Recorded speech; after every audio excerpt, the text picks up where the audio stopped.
Jenny, I'm so excited to have you on the podcast. It's always fun to have someone on the podcast where one, I've been on their podcast. So that's always awesome. And then, of course, just spend some time chatting with my clients. That is such a highlight for me. And so I'm so glad to have you on the podcast. Now, before we dive into all things referrals, of course, which is what we're going to spend our time talking about, I want to make sure you have an opportunity to kind of share with my audience a little bit about what you do, because I find the work that you do fascinating and it's not what you would typically expect, like from the perspective of the type of clients you work with and things like that. So, can you share a little bit about your business? Absolutely. First, thank you so much for having me. It's definitely fun to continue the conversation after the last podcast. I think we have a lot of similarities in how we think and feel about life and business. So it's really cool to share that with you.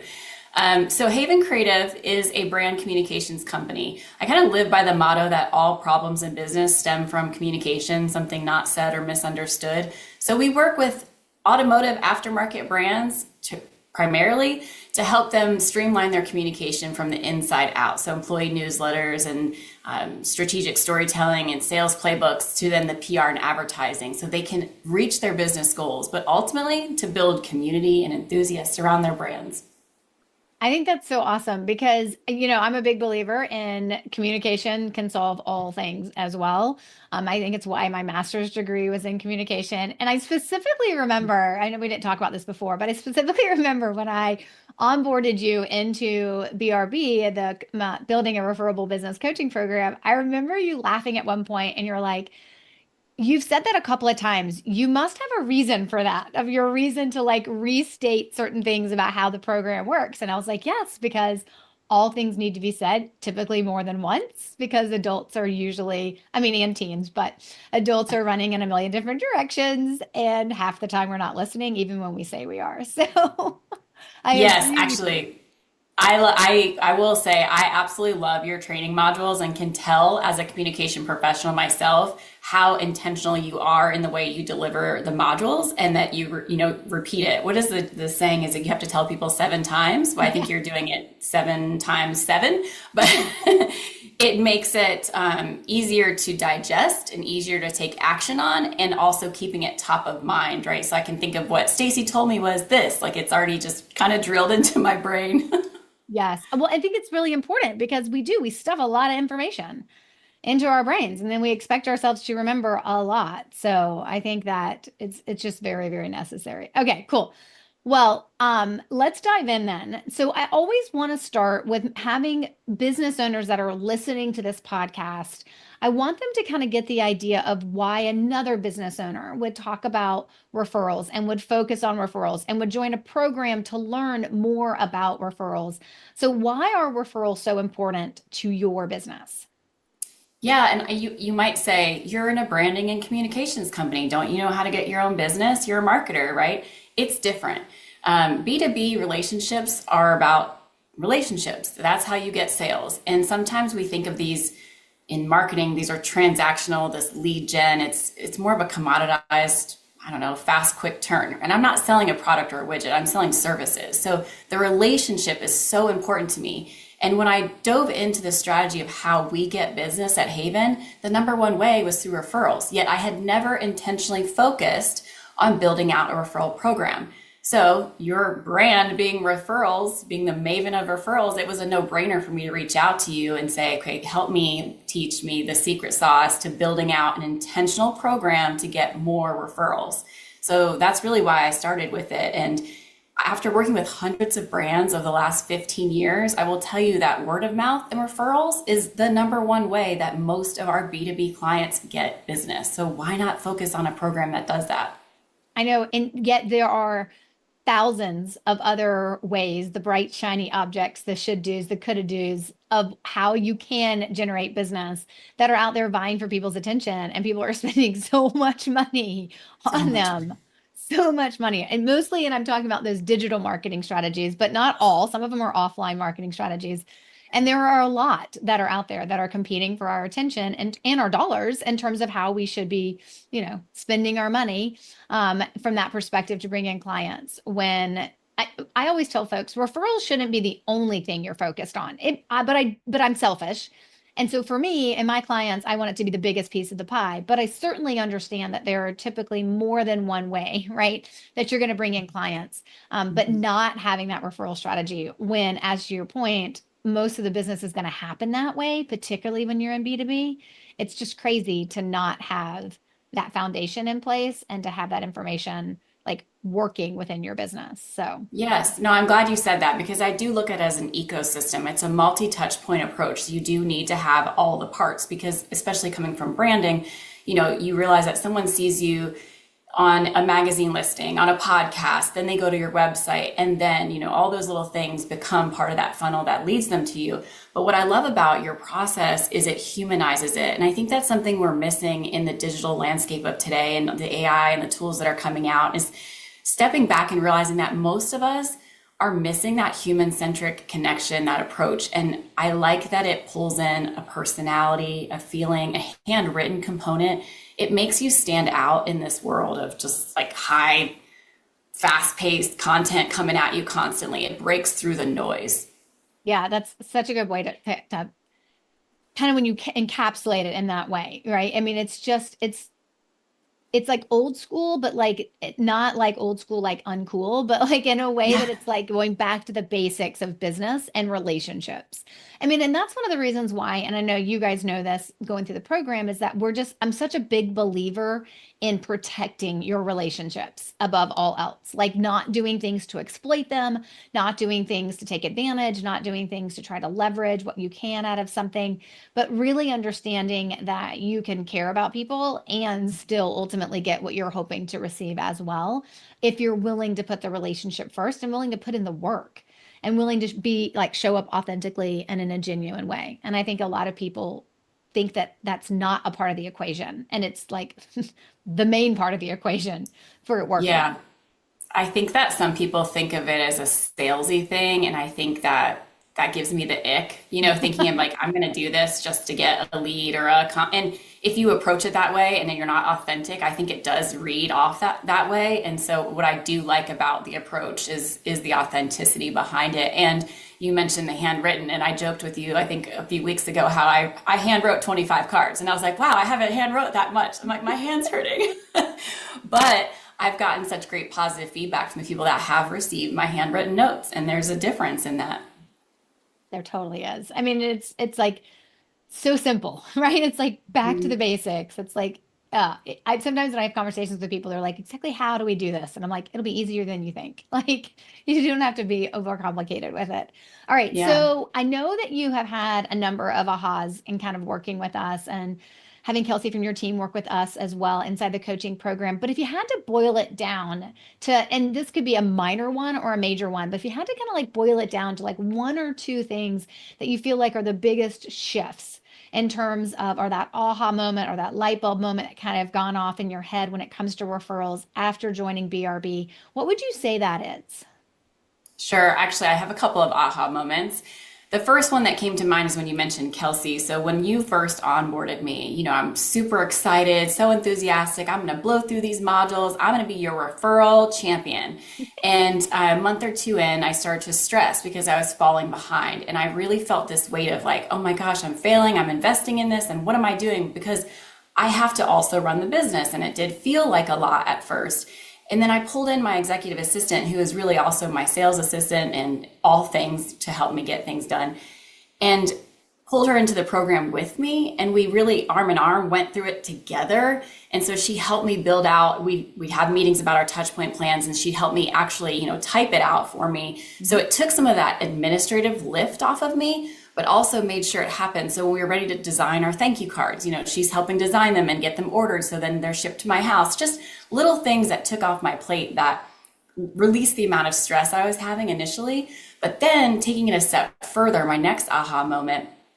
So my first one being it's okay to get help, along the way. My second one was we started training our team on the referral seed language. And why that's incredibly powerful is that oftentimes in businesses, people don't realize that your entire organization is in charge of your brand, how it's represented, how you're speaking to your clients, referral partners, vendors, what have you. So giving them specific language that they could use to maybe initiate a referral conversation or to get a client or partner think of Haven and keep thus top of mind was super powerful. And knowing that we're really doing now kind of this team referral program to generate more relationships. I say relationships, not sales, generate more relationships. So that has been very powerful as well.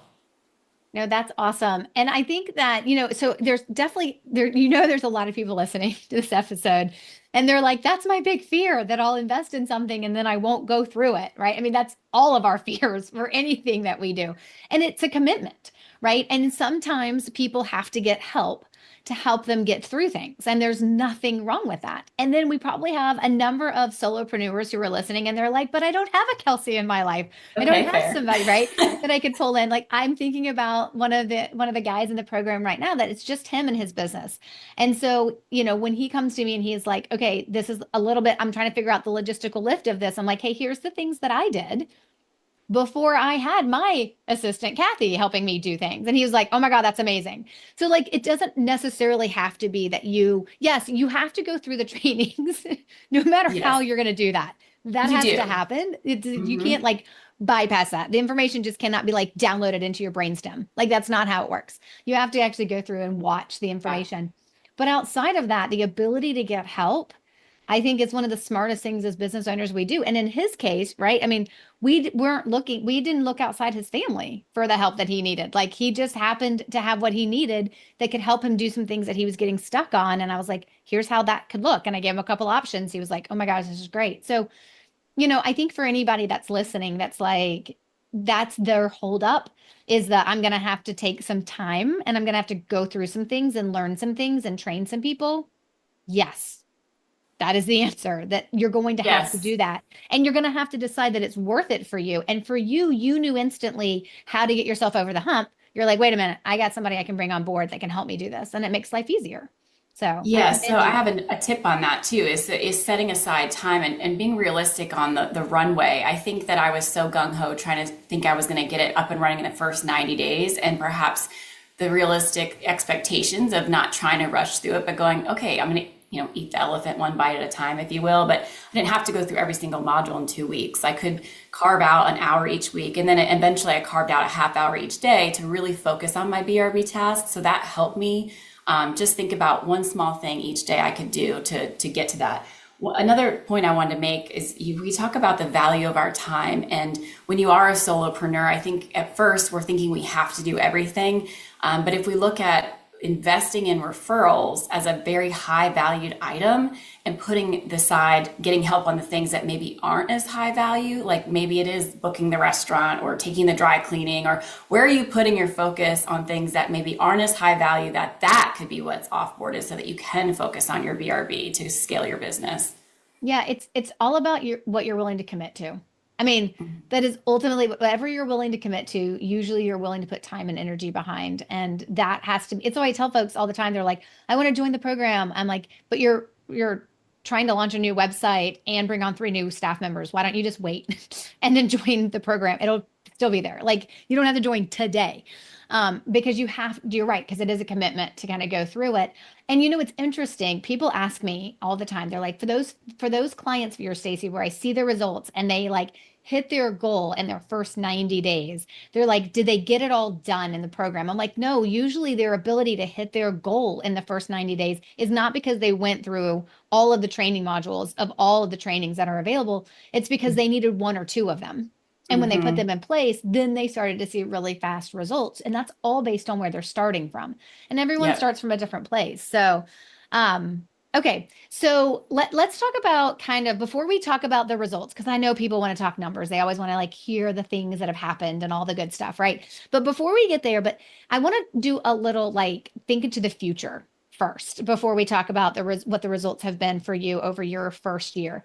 So now that you and your team have these referral strategies and you have them in place and you're working on them and you're improving upon them and you're still doing new things when you need to, but now that you guys have these things in place, what are you most hopeful about for the future? Yeah, I mean, I think like a lot of business owners, I'm most hopeful to keep growing my business. So I think about how I can continue to scale the referral program, as we scale as an organization. I think that's actually one of the things I always stress about is how do I continue to build the brand experience as we grow our team? It's a fear of mine from going from a solopreneur to having team members is making sure that all of our team members are still delivering the same brand experience that I would as if it were me in front of a client. And again, what I like about the referral program is giving my team language so that we're all consistent about what we're saying and the type of brand experience we're giving our clients. So I just hope to continue to scale that behavior and feeling as we grow. Yeah. Yeah, no, I think that's perfect. Okay, so let's talk a little bit about results. So as it's funny when I always do these, I always go into folks' trackers, and when I talk about on the podcast, you should be tracking your results. Like I also know that like it's exactly what all my clients have in place. So I can go into our shared Google Drive that we have with you, and I can go in and I can pull up your tracker and I can look at your results. And so just thinking about when you joined in December of 2023, so really kind of like your first year starting in January, all through 2024, January through December of 2024, your goal, based on previous results you had, your goal was like you wanted 10 referrals, which doesn't sound like a lot, probably for some people listening, but what clients do with you and how long that they are with you, you're not one of those businesses that needs 100 clients in a year. In fact, you probably couldn't even handle that. I'm not even quite sure you can handle like, 30, 40, or 50 clients in a Right. year. Like Yeah. this is like you do high level work, big engagements with clients that last a long time, and you only need, right, a dozen or so, give or take, Yep. right, new clients a year. So you set your goal in 2024 is that you wanted 10 referrals. And it's so fun for me to always be able to announce when we surpass a goal, and you got 15 referrals last year. And of those 15, six of them came from new people you had cultivated into new referral sources. So new people that had started to refer you. So 15 referrals, your goal was 10, you got 15, and six of them are new, coming from new people referring you. So tell me a little bit about how that feels, knowing kind of where you were in January, February of 2024, being like, I'm falling behind, I need help. And then getting to the end of the year and being like, whoa, I surpassed my goal. Like, how does that feel for you? What are your thoughts on that? Yeah, I mean, it feels great. We hit a higher revenue than we had ever done business to date.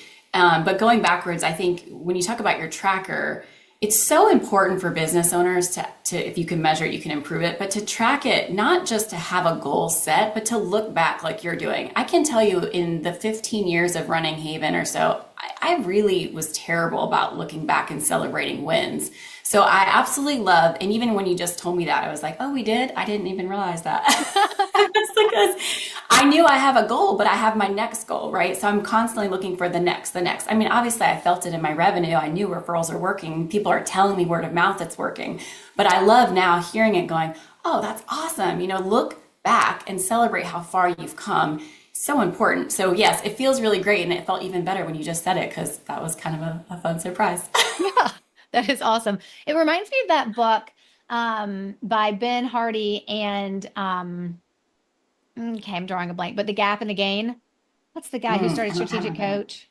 Oh, Anyway, okay. I've read that. Look, I'm a book nerd. I have like 3 books on my nightstand. I'm reading business books constantly, so I'll just add it to my list. add it to the list. It's such a good book. But the whole premise behind the book, I'll sum it up for you in like 3 sentences. But the whole premise behind the book is that when we start businesses, there is like whether we've always been like this or something happens when we decide to become a business owner, an entrepreneur, we start getting really, really focused on the gap. Like that, I should be further along. I'm surprised I'm not here yet. Wow, it took me 8 years to get there. I thought I would get there in 4. We focus a lot on the gap, and we're always like looking back, right, from a gap perspective when we should be looking back and looking forward from a gain perspective. Like, yes, Mm. there may be some gaps, but look at all the progress that we've made. And Yeah. we just don't do that enough. So I'm so Oh glad, my. right? We got to focus on the gain. Like, regardless of the gaps we still have, we've made some major gains. Like, you had your biggest revenue year last year, right? I Yep, did too. right. So I think that's something we're like twinsies in that. That's something we have in common. But I think it's that idea of understanding that no matter what we are still trying to accomplish, we are accomplishing so much more than we typically stop, pay attention to, and then give ourselves credit for. So it's just so important, I think, when we pay attention to the gain. And you have had some gains in revenue last year, and then of course gains in your referrals as well. So congratulations. Yeah, no, it's great. And now we have a plan, and year two made so much more sense for me with you because now it's like, okay, last year was about building the foundation. Now it's about growing that. And so I think if looking back, I go, that's okay that I didn't get everything done in 90 days because I really spent time building the appropriate foundation, training the team, and now we have this engine, and now it's about continuing to keep it going. Yes, it's so awesome. I was like, okay, cool. So, what would you say to someone that you were planning to refer to me about why they should just bite the bullet and just join the coaching program or work with me in one of my other ways? Hmm. I have lots of things. Let's see. Well, okay, so the first one that came top of mind was that a lot of my fellow entrepreneurs will say, well, I get business word of mouth, but I know I need to focus on like paid advertising or I should do this. So there's lots of shoulds out there. I think we mentioned it earlier. But sometimes those higher priced items don't deliver the returns they're looking for. They're focusing on the wrong thing, right? So I would go back to where does business come from? And I guarantee you the majority still says word of mouth and referrals. So when I ask them, how are you building more referrals? They usually don't have an answer. So my recommendation is go see Stacey because you're going to be able to build out an intentional, authentic referral program that you can measure and see measurable results. And I think that's the key right there is that we're setting aside time to focus on a high value item for our business that's going to drive true return. Yeah, I think that's so important for people to understand is that you took the time and invested in the program and then did the work and got support when you needed it. And you've then taken it and like permeated it out through your team. And now you're kind of in, hey, second year, here we go. Now we have these things in place. It's just, we got to just keep it going, right? And keep that momentum behind it and keep it going. Because the truth is, and you hit the nail on the head, is your business is always going to grow by relationships. And so making sure you have the right strategies in place are so very important. And I think that that's something that people need to hear over and over and over again. So I'm so glad that you came on the podcast so that we could tell them that they need to understand how valuable referrals are in their business. But really at the heart of that is the relationships in their Mhm. business and understanding that it's always fun for me to hear a client talk about because even though I know some of the things that you were going to say because obviously we talk about them throughout the year and like different things happen and like you share things or whatever. But it is Mhm. always great for me to hear a client kind of talk about it from like, okay, like this was my experience and this is what I thought and these are my aha moments and this is what I'm hopeful for the future. Like those things are really exciting for me because obviously and everybody wants their clients to be happy with the Yeah, work that they do. I have one more thing to add because I was Yeah. thinking you said aha moments, and I think we didn't touch on this, but it's also such a critical component of being part of your team is having you as a coaching resource. So we were going through a difficult situation where someone wanted to give us a referral, but it didn't feel authentic. It was over an email. I remember I picked up the phone and we talked about it, and you Ah, immediately shifted my perspective on how I would respond to that email to make a much more valuable feedback and approach to that referral. So it was a client partner who wanted to give us a referral over an email. It just felt kind of salesy and inauthentic. And I shifted the way I responded to it and just made a better introduction for us. And it did result in a true meeting with the right referral person. So that was helpful. yeah, I think that's sometimes what people don't realize is that, I was talked about this recently on a podcast that when I set in place my goals for my business, like how many new people do I want to bring into the coaching program or work at the VIP level or even bring into the referral accelerator, most people are surprised to know that it's like 12 or less each time. Like I'm not looking to bring on 50 new people into the coaching program. Like I'm looking to bring on 12 new people in a year because exactly what you just said, when you find yourself in a situation where you're like, I don't know how to respond, but I do know responding is going to impact what happens going forward. I don't want to be so buried in my email or so buried in my workload that I can't hop on the phone with you and be like, because when I got your email, I was like, we're going to talk through this. Like, I don't even want to email back a response to you. Like, call me. Here's my cell phone. Like, let's talk about this because I knew, first of all, we could talk about it way faster than I could type out a response that wouldn't get lost in translation to you. And that I also know sometimes I want to have that freedom and flexibility to just like, let's just talk about this, right? Like, let's just talk through it because that's really what people need is they need somebody that they know they can just call and will be there and be like, what is the situation? And here is the best advice that I can give you. And I think that when you're in a program where there's 30, 50, hundreds of people, you just never get the person leading the program's attention. And I never wanted to build something like that. So it's all built intentionally for moments like that. So I'm so glad you shared that. Thank you. Yeah, it's great in the Q&A sessions, all of that. Like you said, you're building a community and you're building authentic relationship with you. So it's great. Yeah, absolutely. Well, thank you so much for coming on the podcast. I really appreciate it. Happy to be here. Thank you so much for having me.